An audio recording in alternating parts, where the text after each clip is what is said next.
이번 한 주간 특별 새벽 기도의 본문은 민수기 17장, 18장, 19장 이 세 장을 가지고 2차 광야 훈련의 원리 이러한 주제로 말씀을 상고하겠습니다. 오늘은 영적 리더십의 원리이라는 제목으로 말씀을 상고합니다. 하나님이 이스라엘 백성들을 이제 2년이면 가나안 땅에 들어갈 수 있도록 그 진행 상황을 정해 놓으시고 처음 출애굽해서 이제 1년 동안은 시내산에서 또 하나님의 말씀의 계시를 받고 또 이렇게 조직을 잘 짰습니다. 그리고 이제 2년이 될 때 이제 출발을 합니다. 그리고 이제 2년이 마치면 가나안 땅에 이제 들어갈 텐데 가나안 땅을 들어가기 전에 정탐부터 하게 됐고 그 12사람의 정탐꾼이 결국 정탐을 한 결과를 부정적으로 보고하는 바람에 그들이 반란을 일으켰고 그래서 결국 40년이라는 이 40일 정탐이 잘못된 결과를 낳기 때문에 하루를 1년으로 하나님이 계산하셔서 40년을 너희들은 더 훈련받고 들어가야 되겠다 해서 광야로 방향을 돌리셨어요. 그래서 1차 이제 광야 훈련을 하게 됐는데 그것이 15장의 내용입니다. 이 15장에서 하나님이 가르쳐 주시는 두 가지 원리가 있어요. 제사 정신과 계명을 지키는 정신. 이것을 이제 훈련을 하고 있는 중에 우리가 지난 장에서 깨닫게 된 것이 바로 고라라는 사람이 주동이 돼가지고 또 루벤 지파의 세 사람의 지도자가 이렇게 네 사람이 주동을 한 거예요. 그리고 250명의 전 지파의 지도자들을 끌어모아서 쿠데타를 일으킨 것입니다. 하나님이 광야 훈련을 했어도 아무 소용이 없게 됐어요. 그래서 결국 고라 일당을 땅을 가르고 무적행 속에다 집어넣어 버렸고 250명은 불이 떨어져서 죽었고 또 그걸 보고 백성들이 모세와 아론이 잘못 인도해서 그런 결과가 왔다고 원망하니까 하나님이 그들에게 역병, 전염병을 일으키셔가지고 그냥 다 죽을 수밖에 없는 상황에 모세가 향연, 하나님께 향을 피워 올리는 그 연기를 통해서 아론 대제사장이 지성소 안에서도 살 수 있는 그런 방법을 하나님 주신 것을 모세가 알기 때문에 그 반대로 그 향불을 죽어가는 백성들에게 달려가서 피움으로 하나님이 그걸 보시고 살려주셨잖아요. 이러한 쿠데타를 끝내고 나서 이제 하나님이 여기 17장부터 19장은 두 번째 광야 훈련을 하시는 거예요. 자, 그렇다면 하나님이 정말 이 백성을 가나안 땅에 들어가게 해서 하나님이 기뻐하시는 하나님의 나라를 세우려고 하시는데 과연 뭐가 중요하다는 걸까? 이걸 깨달아야 된다는 거예요. 그래서 오늘 그 첫 번째 원리가 영적 리더십의 원리입니다. 왜? 바로 앞에 잘못된 리더십의 그 욕망 때문에 고라가 이렇게 백성들을 완전히 뒤집어 놨잖아요. 그렇기 때문에 첫 번째로 가르쳐 주신 원리가 바로 리더십은 이 사람의 욕망이 아니다. 하나님이 주시는 영적인 지도력이다라는 것을 가르쳐 주셨어요. 그래서 오늘 본문에서 하나님의 공동체는 어떤 리더십을 통해서 이끌어 가져야 되는가를 깨닫습니다. 첫째가 1절부터 5절 상반절에 보면 하나님이 택하신 자가 리더가 된다. 그래서 그것을 어떻게 하나님이 그들에게 실감나게 가르쳐 주시냐면 너희가 12지파로 돼 있으니 12지파의 대표들이 지팡이 하나씩 가지고 와라. 그래서 여호와의 법궤 앞에다가 다 놔라. 그랬어요. 내가 그 중에 내가 택한 지도자가 누구인지를 밝혀주겠다 하시면서 너희들 지팡이 중에 한 지팡이가 싹이 날 거다. 순이 돋고 싹이 날 거다. 그랬어요. 그건 뭘 말하는가 하면 지팡이는 바로 모세에게 주신 것처럼 그 이스라엘을 이끌어가는 지도력을 말하는 건데, 이제 그들이 모세보다도 더 초점을 맞추고 그 지도력을 뺏고 싶었던 것이 바로 아론의 대제사장직이었어요.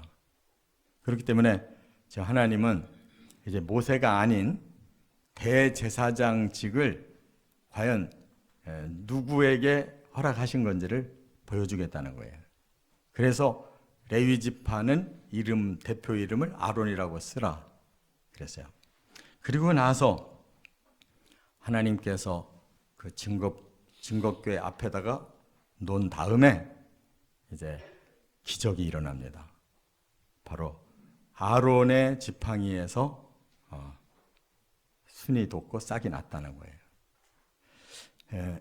메마른 지팡이가 어떻게 싹이 날 수가 있어요? 그건 기적인 것이죠. 바로 내가 아론을 선택해서 대제사장직을 수행하게 했다라고 하나님이 증명을 시키신 것이 바로 그 지팡이 기적이다 그 말입니다. 그렇다면 여기에 앞서서 쿠데타를 일으킨 고라는 누구냐? 그 레위 집안의 그 둘째 아들, 그러니까 첫째, 둘째, 셋째 아들이 있는데 둘째 아들 집안에서 모세가 태어나요. 그렇기 때문에 그 집안이 이제 모세가 영도자가 되고 또 모세의 형인 아론을 하나님이 대제사장으로 삼으시고 그 아들들을 대대로 제사장이 되게 하셨어요. 그런데 이 고라는 바로 모세와 아론의 그 사촌간이에요. 그 작은 집의 아들이란 말이에요. 모세와 아론은 큰 집의 아들이고. 그런데 사촌간인데 자기 자신을 돌아보니까, 아니 우리가 어려서 다 똑같이 같이 자란 사촌간인데 어찌 지금 이 현재는 나는 아무것도 아닌 레위인의 한 사람이고 봉사만 하는 레위인이고, 저 사촌 형들은 어떻게 된 게 이스라엘 전체를 이끄는 지도자며 아론은 대제사장이 돼서 하나님을 만나고 이렇게 백성들의 죄를 사해주는 이런 중보자가 됐느냐, 나랑 다를 게 뭐냐, 이런 생각을 했단 말이에요. 그것은 바로 나도 그들 못지않게 똑똑하고 얼마든지 백성들 끌고 갈 능력이 있는데 이게 뭔가 잘못됐다는 거예요. 그래서 사람들을 선동해서 아론을 또 쓰러뜨리고 자기가 대제사장이 되고 싶었던 것입니다. 그런데 하나님께서 고라를 땅을 열어서 집어넣어서 죽이셨어요. 이 무저갱은 그 구체적으로 들어가는 자를 계시록에 지명했어요. 그거 바로 사탄이에요. 사탄만 1000년 동안 무저갱에다 집어넣어요. 왜? 다시 마지막 할 일이 남았기 때문에 1000년 동안 지하 감옥에 집어넣었다가 끄집어내서 마지막 성도들을 미혹한 후에 그리고 영원한 불못으로 가는 존재. 지금 왜 고라를 그 무저갱에다 집어넣겠어요? 그만큼 큰 악을 저질렀다는 거예요. 하나님의 큰 일을 그만큼 고라가 사탄 짓을 해서 이렇게 하나님의 선민을 무너뜨리려고 했다는 거예요. 깨달으시 바랍니다. 하나님이 무섭게 보는 것이 그게 진짜 중요한 일인데 이 사람은 너무 인간적인 생각으로 자기 멋대로 해보려고 했다는 거예요. 사탄은 이렇게 하나님의 공동체를 흔든다는 걸 깨달아야 돼요. 그런데 하나님께서 이제는 택한 자가 누군가를 이렇게 기적으로 보여주시니까 이거는 사탄도 어떻게 할 수 없는 일이고 사람이 더구나 어떻게 그것을 만들어낼 수 없는 일이잖아요. 이렇게 하나님이 내가 택한 자를 내가 쓰는 것이다. 너희들 중에서 사람이 뽑아서 지도자가 되는 게 아니다. 이건 세상의 정치가 그런 거지 하나님의 정치는 하나님이 주관하시는 거예요. 그렇기 때문에 그만큼의 능력과 그만큼의 열매를 하나님이 주셔서 쓰는 거지 사람의 실력으로 하는 게 아니다라는 걸 깨달아야 될 줄 믿습니다. 두 번째, 5절 하반절부터 9절에는 뭘 말씀하느냐? 하나님이 세우신 질서에 그 다음에 해야 할 일은 순종이다. 순종이 더 중요하다. 리더십보다 순종이 더 중요하다. 아무리 리더십이 있었어도 모세도 아론도 어쩔 수 없는 온 백성이 쿠데타를 일으킬 때 그들은 엎드려 기도할 뿐이었어요. 중요한 건 순종하지 아니하면 하나님의 공동체는 무너진다는. 그래서 지금 11지파의 그 지도자들의 지팡이에는 아무 변화가 없었지만 바로 아론에게만 이러한 기적을 주셔서 결국 그를 따르라라고 하는 하나님의 명령을 그들이 듣게 됐다 그 말이에요. 그러면 아론이 하나님이 선택한 지도자고 그에게 기적을 주시는 주권이 하나님이시라면 백성들은 마땅히 하나님의 권위를 인정하고 따르는 것이 그게 공동체가 생명을 얻는 방법이라 그 말입니다. 이것을 예수님은 어떻게 말씀하고 있어요? 고린도전서 사도 바울이 바로 예수 그리스도의 리더십을 이렇게 말했어요. 고린도전서 12장 12절. 몸은 하나인데 많은 지체가 있고 몸의 지체가 많으나 한 몸이다. 그것이 바로 그리스도가 그러하다. 이렇게 말씀했어요. 이게 무슨 뜻이에요?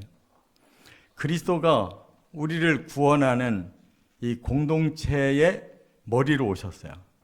마치 구약시대의 모세와 같이 하나님이 율법을 그 모세에게 주시고 그 율법대로 이끌어 가라고 모세를 영도자로 세웠어요. 그렇다면 그 모세를 순종하는 자가 광야를 넘어서서 가나안을 들어가는 것이잖아요. 그런데 다음 20장에 보면 모세도 실패해요. 결국은 그는 그리스도가 아니에요. 그리스도의 예표일 뿐이에요.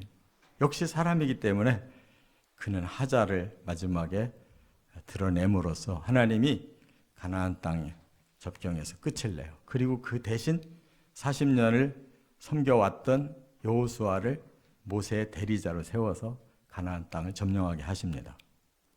중요한 것은 하나님이 이 사람을 선택했다가 저 사람을 선택할 수 있는 절대 권한을 가지고 계시고 우리 하나님의 백성들은 그 하나님의 뜻대로 리더가 세워지면 순종이 우리의 의무이고 권한이 된다는 거 꼭 깨달으시 바랍니다.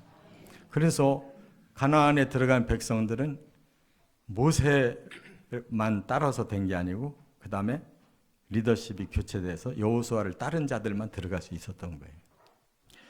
이처럼 그리스도가 제2의 구원자로 우리에게 오셨는데 우리는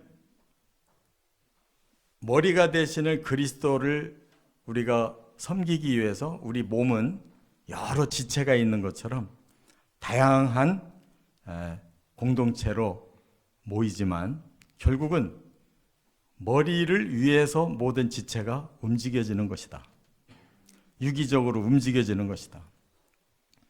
팔은 팔대로 머리가 지시하는 대로, 손은 손대로 머리가 지시하는 대로, 눈은 눈대로 머리가 지시하는 대로 각자의 역할을 하는 것이다. 그리고 많은 지체는 결국 그리스도를 통해서 하나의 몸이 되는 것이다. 이것이 하나님의 리더십과 순종의 원리라는 거 깨달아야 될 줄 믿습니다.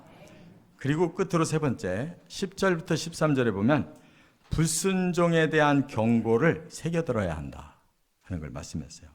10절에 보니까 여호와께서 모세에게 이르시되 아론의 지팡이는 증거궤 앞으로 도로 가져다가 거기 간직하여 반역자에 대한 표징이 되게 하라 그랬어요. 그러면 이 아론의 지팡이를 어떻게 할 거냐? 계속 아론이 가지고 있을 거냐? 아니에요. 그는 증명시키기 위해서만 하나님이 아론의 지팡이에다가 기적을 준 거예요. 지팡이는 여러 개가 있을 필요가 없어요. 영도자인 모세만 가지면 돼요. 아론을 입증시키기 위해서 싹을 낸 거예요. 그렇기 때문에 하나님은 그거 회수했어요. 아론의 것을 회수했어요. 어떻게 하라는 거냐? 다시 증거궤 앞으로 가져와라. 그 안에 넣어라 그랬어요. 그래서 히브리서 9장에 보면 그것을 이렇게 증명시키고 있어요. 히브리 9장 4절. 금 향로와 사면을 금으로 싼 언약궤가 있고, 지금 언약궤가 있는데 그 안에 뭐가 있냐? 만나를 담은 금 항아리와, 이것도 하나님이 지시하신 거예요. 만나가 내렸을 때 그것을 기념하게 하셨어요. 그래서 그 항아리에 만나를 넣어서 그 증거궤 안에 넣으라 그랬어요. 그 다음에 아론의 쌍난 지팡이와, 지금 이렇게 명령하고 계셔요.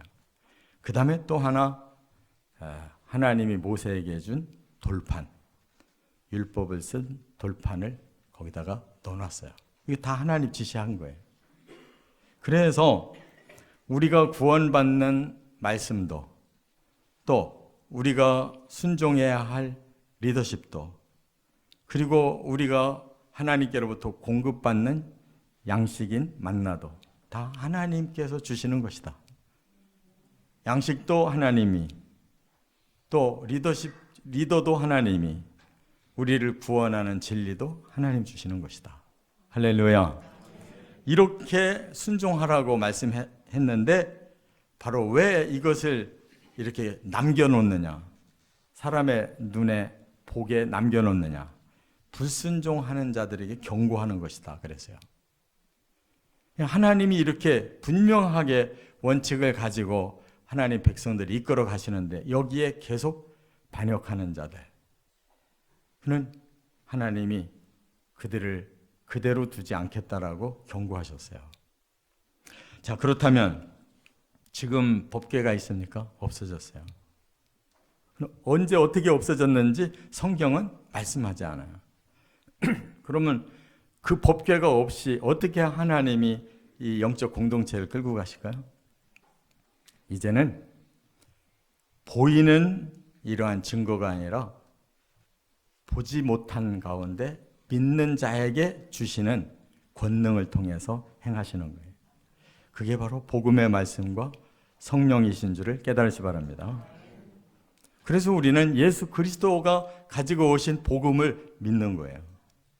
그리고 예수님이 보내주신 성령을 우리는 모시고 살면 되는 거예요.